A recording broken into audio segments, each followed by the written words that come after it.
Hi, everyone. My name is Dr. Garg Paul, and I'm here today with my colleague, Dr. Akshay Garg. We are both physical medicine rehab doctors specializing in non-operative sports medicine and interventional pain management. Today, we will discuss how to manage back pain during the COVID pandemic. During this pandemic, the CDC has recommended social distancing to prevent the spread of coronavirus. Because of this, many of the tools that we usually use to treat back pain may no longer be an option. This includes physical therapy, going to the gym, aquatic therapy, group classes such as yoga and Pilates, and acupuncture, just to mention a few. With the stay-at-home orders, it is difficult for patients to continue their exercise routine. Dr. Garg, can you talk about the importance of staying active during the pandemic? Thank you, Dr. Paul, for that question, and to the viewers for taking time to join us. It's very important to stay active, period, and especially during a time like this.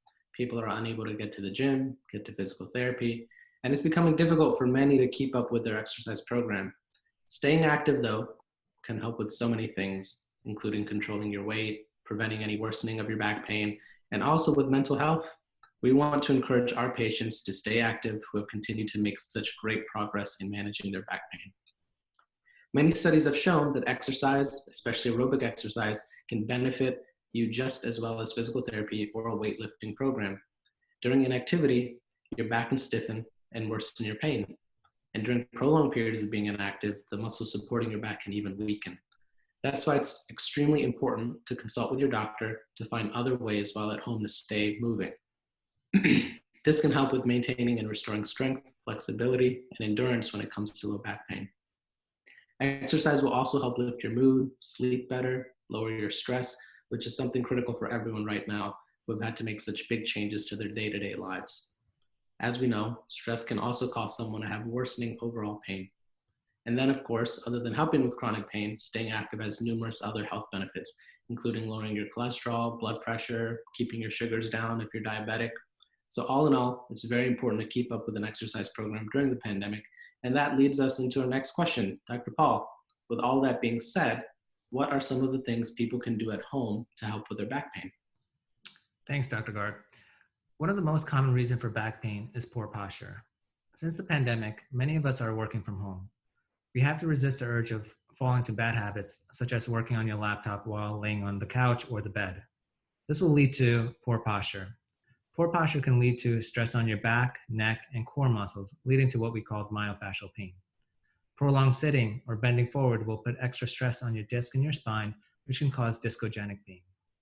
In order to avoid bad posture, it is important to establish a proper workstation.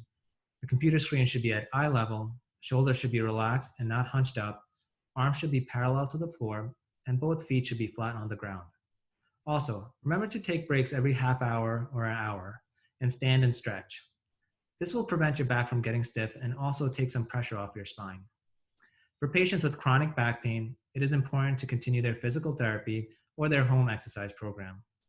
Fortunately, there are physical therapy facilities that are doing tele-rehab. I would call your nearest physical therapy office and ask if this is something that they offer. If formal physical therapy is not an option, then there are some reputable websites that provide good home exercise programs for low back pain. Two that come to mind include American Academy of Orthopedic Surgeons and, second, the American Academy of Physical Medicine and Rehab. Both of these websites have downloadable home exercise programs that you can use. Home exercise programs should focus on flexibility as well as core and lumbar strengthening. This is important to support your spine. Also, following a healthy lifestyle goes a long way to having a healthy spine. This includes maintaining an ideal body weight, building an exercise program that includes both strength training and cardiovascular activities, as well as eating healthy and having a proper stress management routine. Dr. Garg, how have you adapted to social distancing recommendation when it comes to seeing patients during the COVID-19 pandemic? Well, providing compassionate care for our patients is something we take great pride in the Division of Physical Medicine and Rehab at the MFA. When we were faced with the issues surrounding COVID-19, GW was able to quickly implement a robust telemedicine service for all of our patients. The providers were trained, and within days, we were able to communicate through video with our patients to make sure that they are still being taken care of. It has helped tremendously, not only with our established patients by continuing to help with their pain, any new symptoms they may be having, medication management, reviewing their imaging and labs, but we also have been able to continue to evaluate new patients who may be in need of our services. Chronic pain is a major health issue, and it's important that we continue to remain available for our patients, even if we're unable to see them in clinic. We've been able to successfully do this with our telemedicine platform, and I'd like to say that overall, patients have been very pleased with it. They can be seen using their computer, their laptop, their tablet, or even their phone. And the MFA has prepared a very helpful outline to show patients how easy it is to use this video feature. I encourage all patients to make use of this service for their care. Dr. Paul, can you comment on when you would advise a patient to have their back pain evaluated? I would encourage patients to have their pain evaluated if it is a new onset of back pain, which is not getting better, or if the pain is becoming severe. Back pain that is ignored can make things worse. The earlier we treat back pain, the better the prognosis. There are several causes of back pain, most of which are not life-threatening or dangerous, including muscle pain, disc pain, joint pain, or nerve pain. There are some instances when pain can be a symptom of a more serious problem, such as a fracture, infection, or cancer affecting the spine. Therefore, it is important to speak to a physician to rule out these more serious conditions. There are some red flags that indicate the need for an urgent evaluation. If you have any of the following, you should speak to your physician immediately. These include fever associated with back pain, unexplained weight loss and loss of appetite associated with back pain after trauma, loss of bowel or bladder function, loss of strength in your legs, or severe worsening of the pain. Patients that may not have red flag symptoms but continue to have low back pain should also have their pain evaluated. Telemedicine has allowed us to evaluate low back pain and be able to provide a diagnosis and a treatment plan. This may include a referral to physical therapy or establishing a home exercise program.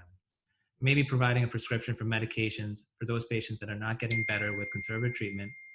We can also discuss how interventional treatment options, including epidural injection and nerve blocks, can help the pain and reduce the amount of painkillers you may be taking.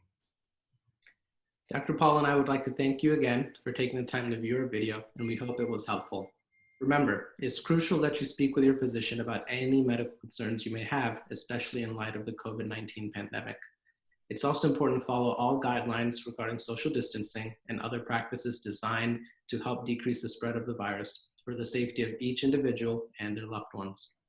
We encourage everyone to pay close attention to updated guidance from their local government agencies. We here in the Division of PM&R at the MFA will continue to do our best to provide the community with the care that they deserve. Thank you again, and stay safe. Thank you, Dr. Garg.